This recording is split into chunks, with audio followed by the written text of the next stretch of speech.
Pak Ustadz, saya mau nanya, bagaimana cara menyikapi perasaan frustasi jika gagal atas pencapaian kita?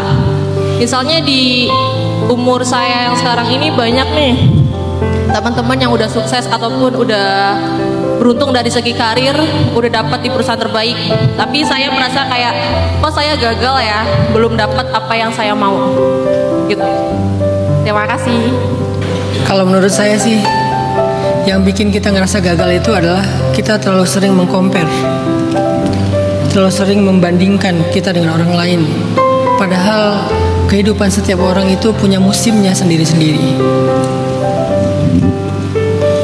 Kita membandingkan diri kita dengan orang lain yang mungkin untuk mendapatkan apa yang dia inginkan dia butuh waktu cuma 1 bulan. Kita butuh waktu 1 tahun. Sehingga dalam 6 bulan perjalanan kita ngerasa diri kita gagal. Dan Allah pasti punya alasan kenapa kita 1 tahun, kenapa dia 1 bulan. Dan alasan Allah nggak pernah buruk, pasti baik. Cuman kadang-kadang kita ngertinya besok, lusa, tahun depan, entah beberapa tahun kemudian. Tapi yang pasti musim setiap orang itu berbeda. Jadi nggak bisa dibanding-bandingkan satu dengan yang lain. Sama kayak antara New Zealand, Australia dengan Eropa. Kalau di Eropa lagi musim dingin, di New Zealand sama di Australia lagi musim panas, ya. Karena yang satu utara, yang satu selatan. Kalau di New Zealand lagi musim dingin, di sana lagi musim panas. Sekarang New Zealand menuju musim panas, di Eropa menuju musim dingin. Artinya setiap tempat itu beda musim. Kalau Indonesia kan nggak bisa kita sebut karena dia stabil kan, nggak ada musim dingin panasnya, dia kayak tropis gitu, stabil. Maka kehidupan seseorang juga kayak gitu teman-teman, semuanya punya musimnya. Mungkin Mbak siapa tadi, Renanda ya, Mbak Renanda sekarang lagi musim kemarau, temennya lagi musim hujan. Nanti digilir oleh Allah. Makanya Allah berfirman, wa tilkal ayyam nudawiluha bainan nas. Begitulah hari-hari ketika kami pergilirkan di antara manusia. Jadi semua orang punya musimnya sendiri. Nanti begitu Mbak Renanda udah musim hujan, temennya yang musim kemarau dan seterusnya. Dan setiap orang itu musimnya juga beda-beda waktunya.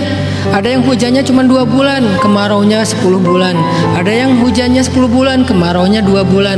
Masing-masing punya alasan kenapa kayak gitu.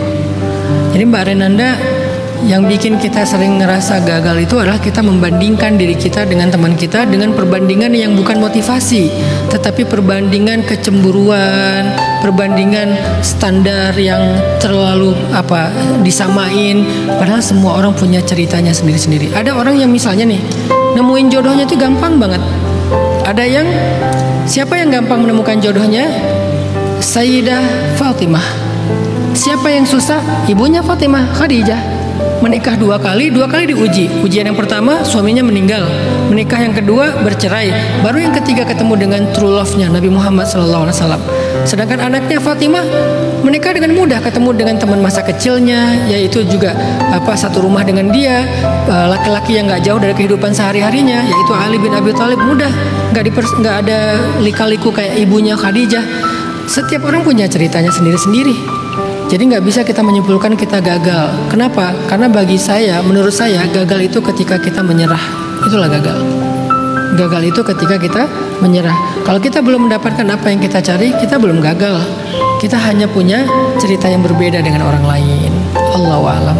Jadi fahami hakikat ini. Semoga Mbak Renanda jadi ngerasa, oh aku tuh nggak gagal sebetulnya. Cuman aku punya cerita sendiri. Aku punya pengalaman sendiri. Aku punya jalan sendiri yang mungkin berbeda sama temen aku. Jadi aku akan keep fighting sekarang, akan tetap berusaha. Allahu a'lam.